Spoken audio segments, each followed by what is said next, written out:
ప్రముఖ నటి నయనతారతో నెలకొన్న డాక్యుమెంటరీ వివాదంపై ప్రముఖ కథానాయకుడు ధనుష్ న్యాయస్థానాన్ని ఆశ్రయించారు.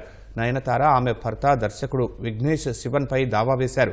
అనుమతి లేకుండా నానుమ్ రౌడీ డాన్ విజువల్స్ను Nayanthara beyond the fairy tale డాక్యుమెంటరీలో వాడుకోవడంపై ధనుష్ నిర్మాణ సంస్థ మద్రాస్ హైకోర్టును ఆశ్రయించింది.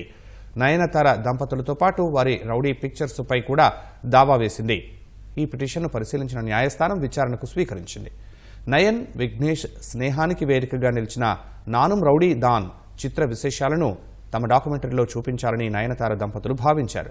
ఆ చిత్ర దృశ్యాల్లో కొన్నింటిని తమ డాక్యుమెంటరీలో వాడుకుంటామని నిర్మాత ధనుష్ను వారు కోరినా తమకు అనుమతి ఇవ్వలేదని నయనతార ఇటీవల తెలిపారు. అది తమను బాధించినట్లు బహిరంగ లేఖ ద్వారా వెల్లడించారు.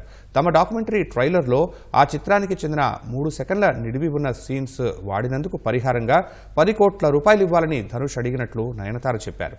ఈ సందర్భంగా ధనుష్ క్యారెక్టర్ను తప్పుబట్టారు.